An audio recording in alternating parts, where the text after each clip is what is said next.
بسم الله الرحمن الرحيم الحمد لله رب العالمين الرحمن الرحيم مالك يوم الدين إياك نعبد وإياك نستعين اهدنا الصراط المستقيم صراط الذين أنعمت عليهم. ای برادر مسلمانم، تباه شده ای، عمرت برباد شده، وضو کرده ای، خود فریب داده ای، فقط محض تا شده ای، بالا شده ای.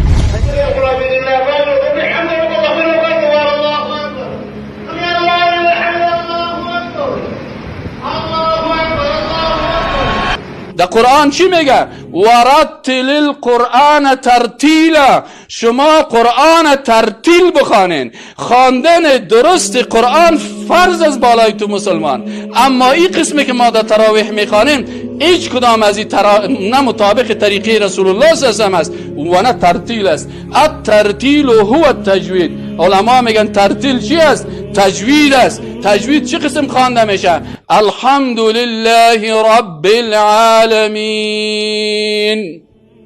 سبحان الله. و رسول الله صلی الله علیه و در هر آیت توقف میکنه. وقتی که توقف کنی اینجا مدها باید کلش مراعات شود. ربنا تقبل منا إنك أنت السميع العليم ربنا وجعلنا مسلمين لك ومن ذريتنا أمة مسلمة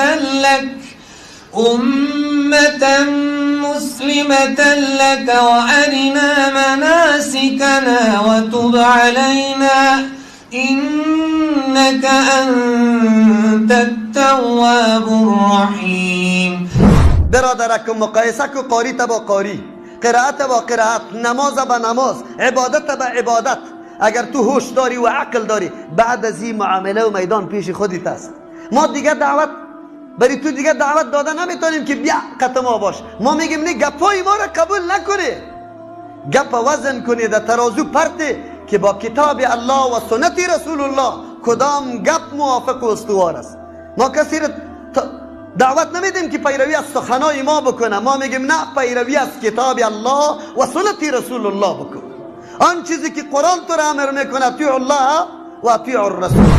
رسول الله صلی الله علیه و سلم در نماز تراویح خود، در نمازهایی که قیام اللیل بود، در اونجا ام المؤمنین عایشه صدیقه رضی الله عنها و دیگه صحابه روایت میکنن که رسول الله صلی الله علیه و سلم به اندازه عبادت میکرد که خدمهای ازی پوسیده میشد. یعنی 8 رکعت رسول الله صلی الله علیه و سلم تراویح خوانده. از رسول الله صلی الله علیه و سلم 8 رکعت تراویح ثابت است.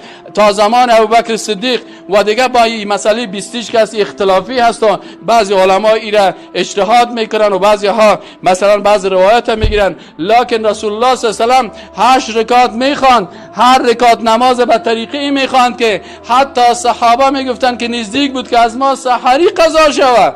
اینقدر طویل میگه نماز خوانده رسول الله صلی الله علیه و سلم. بیادره که مسلمانم هوشیار کو که امروز تو خو خیلی خوش هستی، زود در خانه برگشتی و آفرین ملا صاحبم گفتی که در 10 دقیقه نماز خلاص کردی، ولی روز قیامت باز تو افسوس آرمان بکنی. این طول قیام و طول رکوع و سجده گپا را خو بگذار. به الله قسم به یک سبحان الله گفتنم چی میکنی؟ حسرت میکنی. و روز تغابن است. تغابن روزی که تو حسرت میکنی که کاش که من سبحان الله را چند مرتبه دیگه اضافه میگفتم، ولی مولا صاحب تو را نه سبحان الله گفتن من، نه سبحان ربی العظیم گفتن من، نه سبحان ربی الاعلا گفتن من، نه دعای استفتاح من، نه درود تکمیل کردی و نه دعای آخری قاعده تکمیل کردی. برادر مسلمانم، امروز دشمن تو کیست؟ اگر واقعیت فکر در کلید باشه میشناسی که دشمن واقعی کیست. در شبکه آبونه شدن را فراموش نکنید، زیرا در شبکه آبونه شدن شما نه تنها دانش میگیرید، بلکه شما از آن شخصانی میشوید که دینمان را پهن میکنید.